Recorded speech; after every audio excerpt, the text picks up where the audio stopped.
안녕하세요. 20대 후반의 여자입니다. 아무리 사람의 욕심이 끝이 없다지만 도를 지나친 욕심과 그 속마음과 본성을 숨기고 저와 결혼하려고 했던 남자친구와 얼마 전 파혼을 했습니다. 그때는 혼자서 많이 힘들었는데 지금은 다 털어내고 나름 행복하게 살고 있어요.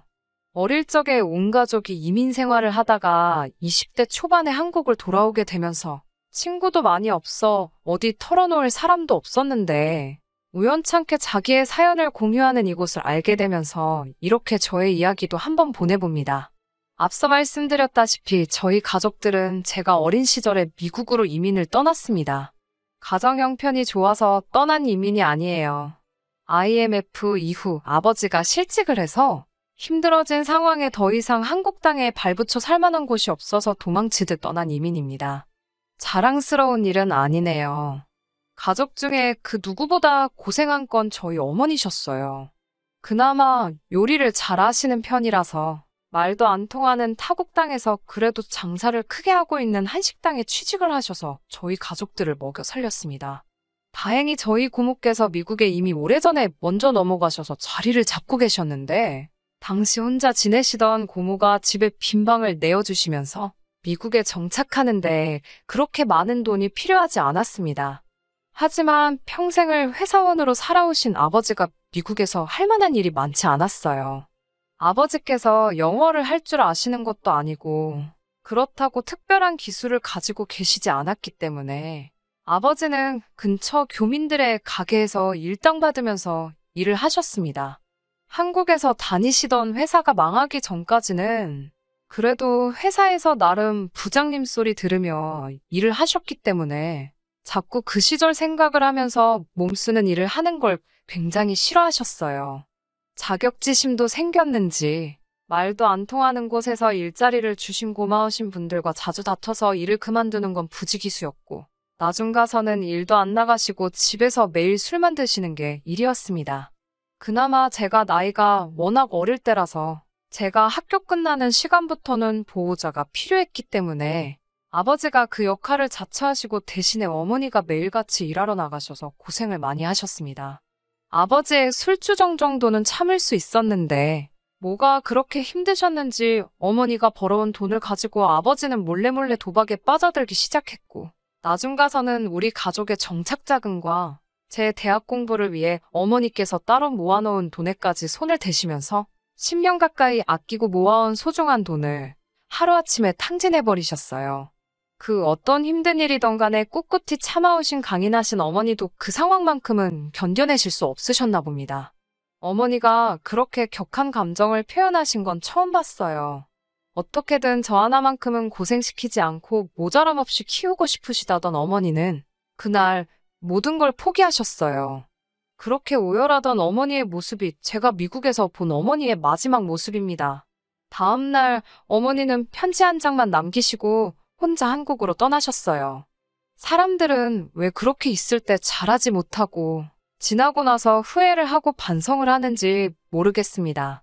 얼마 전 파혼한 제 남자친구도 그렇고 저희 아버지 또한 그랬어요. 어머니가 혼자 야반도주를 하시고 나서야 아버지는 정신을 차리고 이 일, 저 일 가리지 않고 손에 닿는 대로 다 하셨어요. 아버지가 하실 수 있는 일이 많지는 않으니 벌이가 좋지는 않았습니다.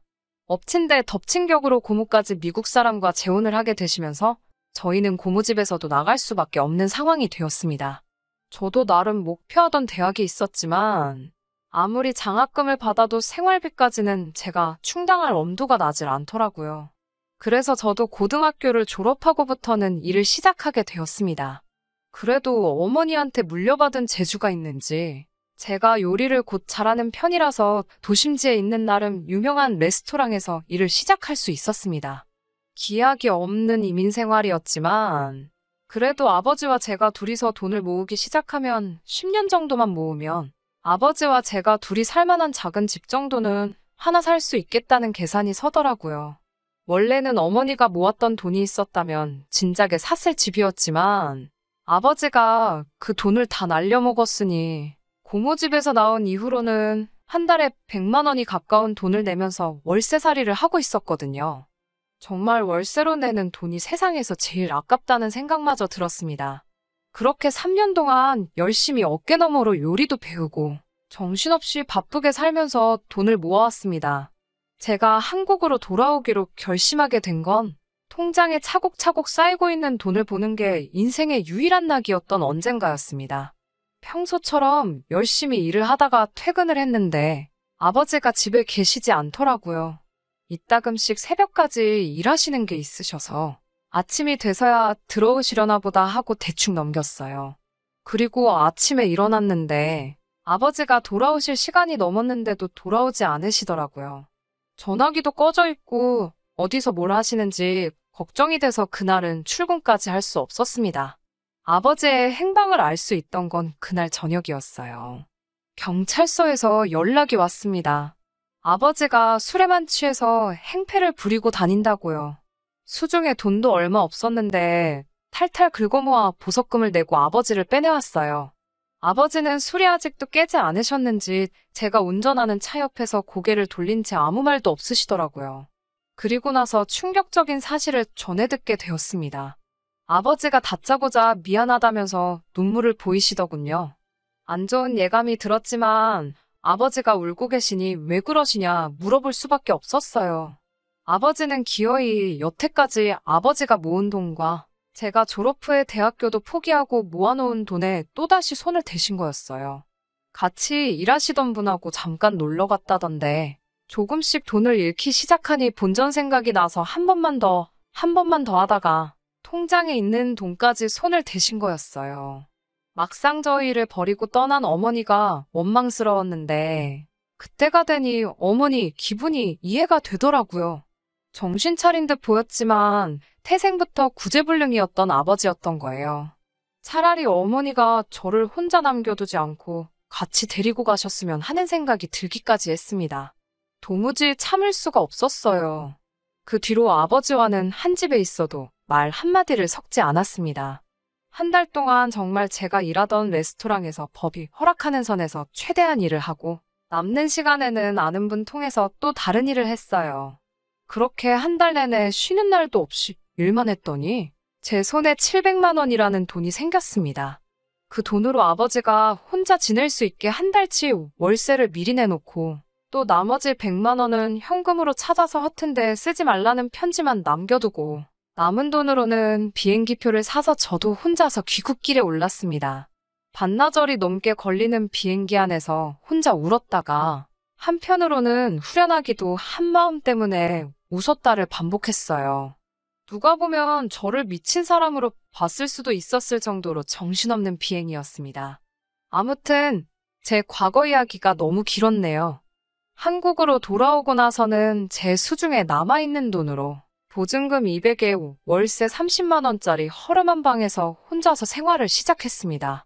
영어는 자신이 있었지만 학위가 없는 저를 써줄 만한 영어 학원은 그 어디에도 보이지 않았어요. 그나마 배운 게 요리이다 보니 그걸 가지고 금세 취직을 해서 기본적인 생활을 유지할 수는 있었습니다. 미국에서도 요리하는 사람들이 박봉이기는 한데 한국도 마찬가지더라고요. 200만 원도 안 되는 월급이었지만 그래도 저 하나 입에 풀칠하고 사는 데는 모자람 없이 넉넉한 돈이었어요. 출퇴근하는데 드는 대중교통비만 제외하면 식사는 일터에서 해결할 수 있으니 다행히 돈 들 곳이 많지는 않았습니다. 허름한 월세방을 탈출하고 싶은 마음은 굴뚝 같았지만 당장 이 집보다 싼 곳을 찾을 수가 없어서 한동안 지내게 되었어요. 박봉인데다가 정신없이 바쁜 직장 생활이었지만 언젠가는 저도 적당한 아파트 한 채 얻어서 아버지처럼 가족들 고생만 시키는 그런 사람이 아니라 저를 많이 아껴주고 저를 위해 희생할 수 있는 그런 사람을 만나 가정을 꾸리고 그렇게 평범한 인생을 살겠다는 목표 하나만 가지고 이악 물고 버텼습니다.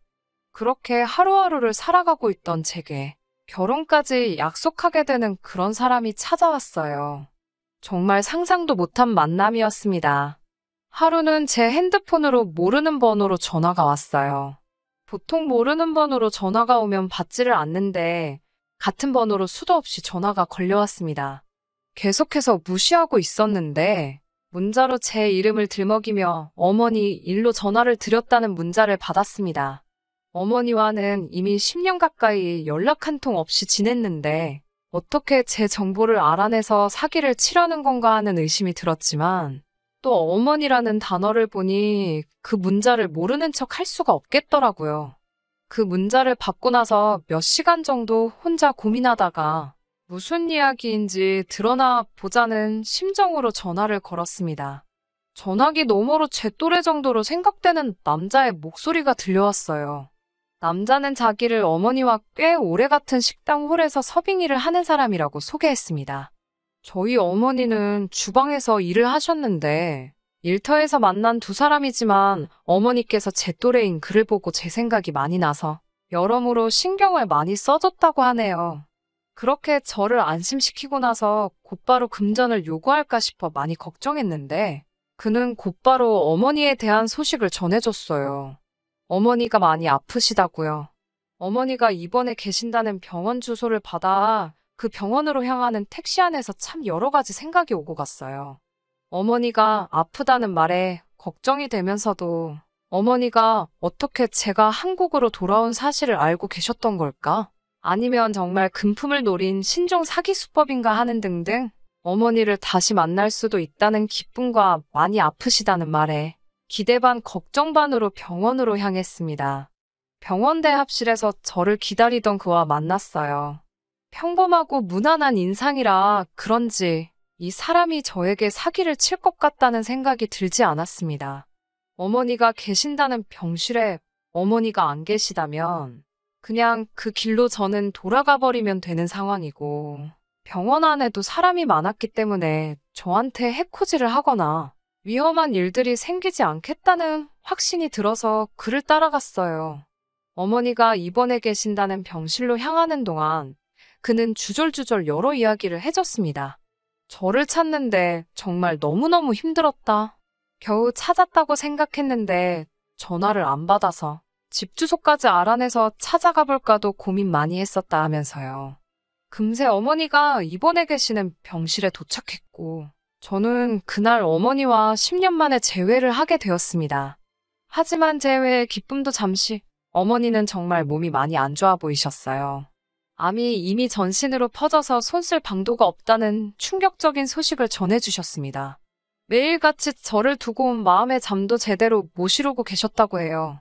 돈을 어느 정도 모아 안정이 되고 나면 그때가 돼서야 저를 부르려고 했는데 안정이 되기도 전에 몸이 이 모양 이 꼴이 되었다고 슬퍼하셨습니다. 암이 발견되고 나서 어머니에게 주어진 시간이 얼마 남지 않았다는 걸 알게 되셨고 그때가 돼서 가기 전에 제 얼굴이라도 한번 보고 싶어서 미국에 있는 아버지에게 연락해서 제 이야기를 물어봤다고 하네요. 아버지가 잘 계시는지 따위는 묻고 싶지도 않았습니다. 그래도 순순히 제가 한국으로 돌아갔다는 이야기를 어머니께 해주신 것 같아요. 같이 일을 하는 이 청년에게 부탁해서 저의 행방을 찾아달라고 부탁을 하셨다는 거예요. 그는 어머니의 부탁을 멋지게 수행해낸 거고요. 어머니는 이제 제 얼굴 한번 보고 그렇게 떠난 걸 제게 사과도 하셨으니 이제 더 이상 여한이 없다고 편하게 갈 수 있겠다고 웃으셨어요. 어머니께 이제 다시 만났는데 벌써 가실 생각만 하시냐고 제가 일을 관둬서라도 어머니 곁에 있어 드릴 테니 포기 말고 치료를 받자고 했습니다. 말한 대로 저는 바로 직장을 그만두고 매일같이 병원에서 어머니와 시간을 보냈습니다. 제가 있다고 해서 이미 암세포가 온몸에 퍼져버린 상황인데 당연히 더 나아질 일은 아니었어요. 어머니도 치료를 워낙에 힘들어하셨습니다. 그때 저를 찾아온 게 저를 찾아준 거였습니다. 그는 저에게 솔직한 자기의 생각을 말해줬어요. 옆에서 이렇게 간호해준다고 해서 나아질 상황이 아니다. 힘든 건 알지만 이렇게 어머니가 병원에서 생을 마감하시게 하는 것보다 차라리 치료를 포기하더라도 얼마 남지 않은 기간이겠지만 좋은 곳도 다니고 맛있는 것도 먹으러 다니고 그동안 못 해드렸던 일을 해주는 게 더 낫지 않겠느냐 하고 단도직입적으로 묻더라고요. 어머니도 옆에서 듣고 있다가 치료가 워낙에 고통스럽기도 하고 저를 10년 만에 다시 만났는데 병원에서만 지내고 싶지도 않으시다고 병원비며 약값이며 치료비도 너무 부담이 되고 말한 대로 남은 시간을 우리끼리 행복하게 보내는 게 낫지 않겠느냐며 저를 설득하셨어요. 결정을 내리는 게 쉽지는 않았습니다. 그래도 어머니께서도 강하게 원하시는 바이기도 했고, 저도 언제까지 일을 쉬면서 어머니 간호를 하기에 제가 가진 게 너무 없다는 사실도 알고 있었기 때문에 그렇게 어머니와 퇴원수속을 밟게 되었습니다. 어머니는 제가 사는 곳에서도 차로 불과 30분밖에 떨어지지 않은 가까운 곳에 살고 계셨어요. 한국에 있는 동안 이렇게 가까이 살고 있었는데도 몰랐다는 생각에 저도 제가 왜 돌아오자마자 어머니를 찾지 않았던 것인가 하는 후회가 컸습니다. 빌라 2층에 거주하셨는데 2층으로 올라가는 계단마저도 힘에 부처 하시더라고요. 그걸 보는 제 마음이 편치 않았습니다. 저를 찾아준 그는 기꺼이 같이 일을 나가지 않으면서도 운전기사 노릇을 자처하면서 저랑 어머니가 여기저기 같이 놀러 다니고 어머니와 같이 시간을 보낼 수 있게 도와줬어요. 아무리 같이 일하면서 친분이 있었다고 해도 가족도 아닌데 이렇게까지 해주는 사람이 세상에 어디 있는가 하는 생각까지 들었습니다.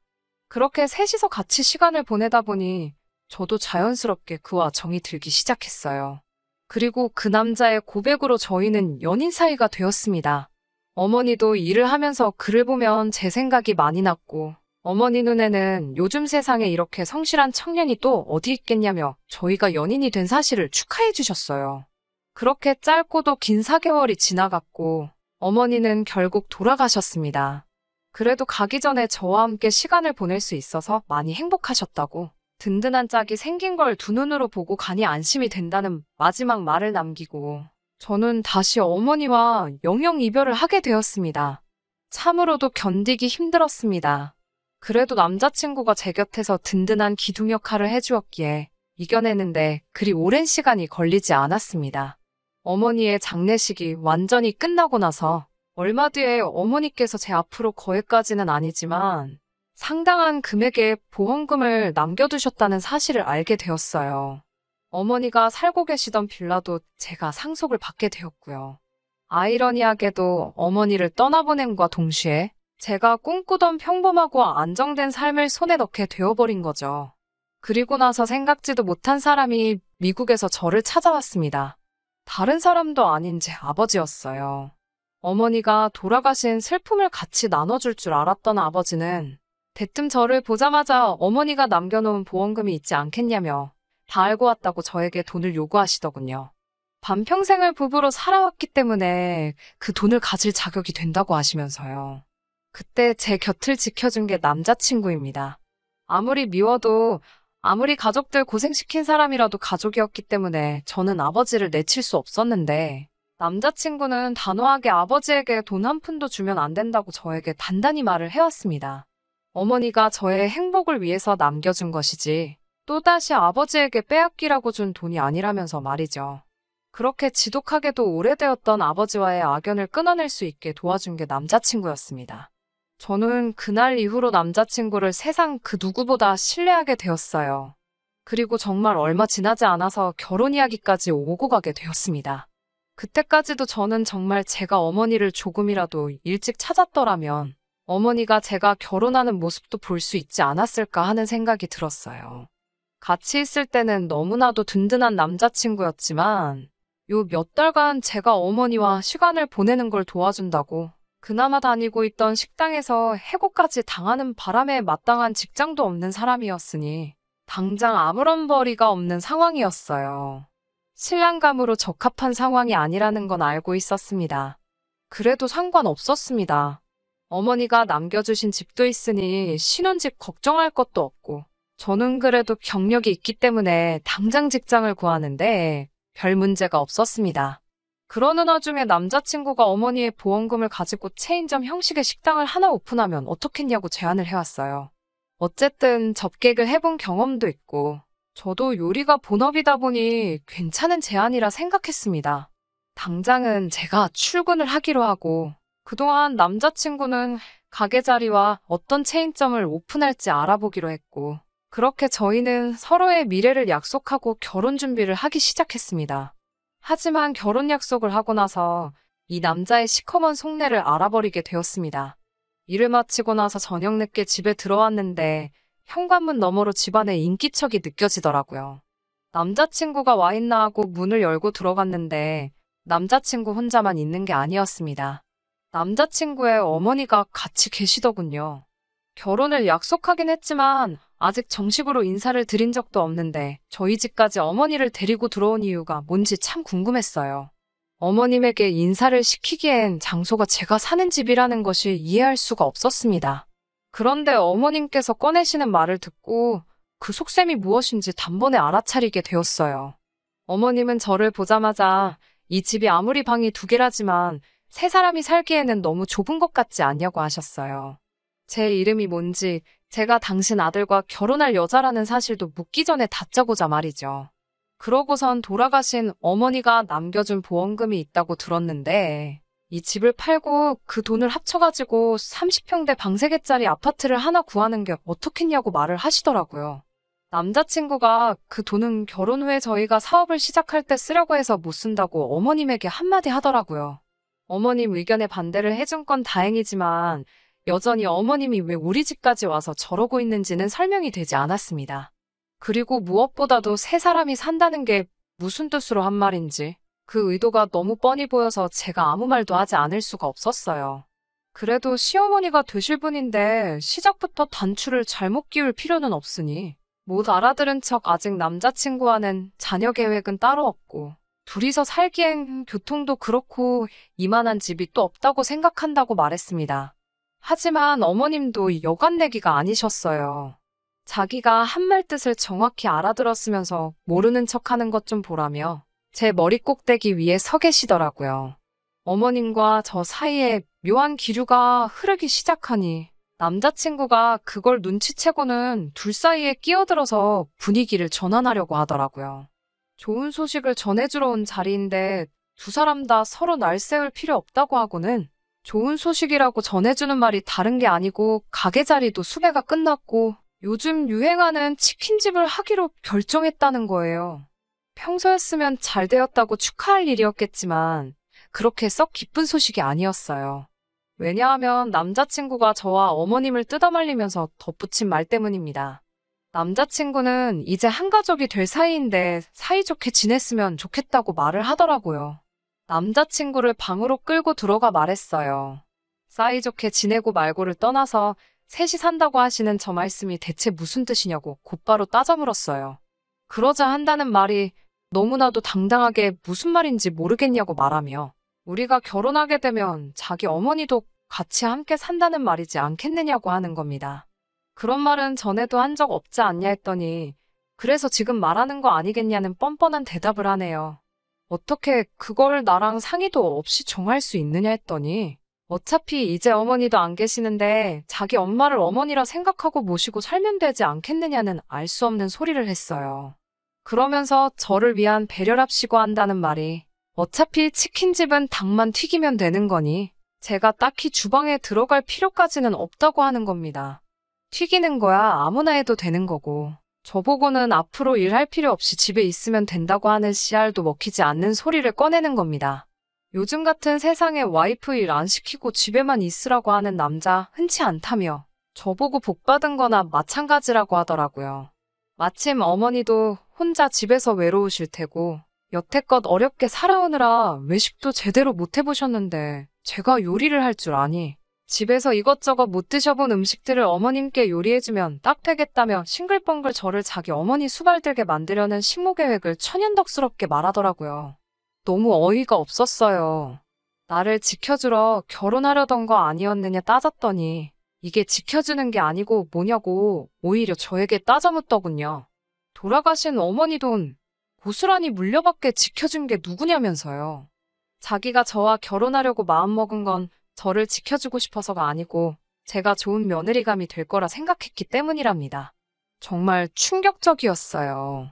남자친구가 말하는 그 좋은 며느리라는 조건이 말입니다. 아버지와는 절연했고 어머니는 돌아가신 외톨이이자 시어머니가 먹고 싶은 거 있을 때 제깍제깍 만들어다 바칠 수 있는 요리사. 어머니가 물려주신 좁아터진 빌라 하나와 얼마의 보험금이지만 갑자기 목돈이 생긴 벼락부자의 자기 없이는 혼자서 멘탈 관리조차 힘든 심약한 인간. 그게 남자친구가 말하는 좋은 며느리감의 조건이라는 거나 마찬가지잖아요. 그동안 남자친구에게 신세를 많이 지기는 했지만 이렇게 아무런 상의도 없이 일을 결정하고 어머님까지 집에 모시고 온 걸 보니 이미 두 사람은 이야기가 끝난 상태라는 건 물어보지 않아도 뻔한 이야기였어요. 저는 남자친구에게 당신 덕분에 어머니와 재회도 하고 좋은 추억을 쌓은 건 평생에 걸쳐 감사할 일이지만 결혼은 다시 생각해보는 게 좋겠다고 말했습니다. 이런 식으로 저에게 한마디 없이 결정되는 일이 이게 마지막은 아닐 것 같다고. 그리고 우리 어머니 돌아가신 목숨값으로 가게 열어서 평생 당신 어머니 수발 들며 살고 싶은 생각은 없다고 말했습니다. 밖에서 이야기를 몰래 듣고 계시던 어머님이 저에게 말하는 꼬라지 좀 보라고. 천혜고아를 며느리로 받아주는데 고마워는 못할 망정 은혜를 이딴 식으로 갚냐고 호통을 치시더군요. 파혼 이야기와 어머님이 저를 두 번 다시 안 볼 것 같이 하는 말에 남자친구 얼굴만 벌개져서 안절부절 못하고 있더라고요. 아무리 남자친구가 저에게 못할 짓을 했어도 적어도 이 상황에서 어머님과 함께 사는 건 다시 생각해보자고만 했다면 저는 끝까지 파혼을 밀고 나갈 생각은 없었습니다. 그래도 남자친구 덕분에 엄마도 다시 만나고 행복한 시간을 보내도록 도와준 건 사실이니까요. 그런데 남자친구가 고작 생각해서 한다는 말이 그렇다면 어머니를 다시 만나게 도와줬으니 자기가 모자란 건 대출을 받아서라도 가게를 열 수 있게 보험금의 반을 내놓으라는 겁니다. 자기 아니었으면 제 수중에 있지도 않을 돈이었으니 자기한테도 어느 정도 공이 있고 소유권을 주장할 수가 있다고요. 여태까지 함께했던 시간들이 무색하게 내가 믿고 있던 그 사람인가 하는 생각이 들었습니다. 저도 호락호락 넘어갈 수는 없었어요. 자꾸 이런 식으로 나오면 경찰을 부르겠다고 내 집에서 꺼지라고 소리를 지르며 두 사람을 내쫓았습니다.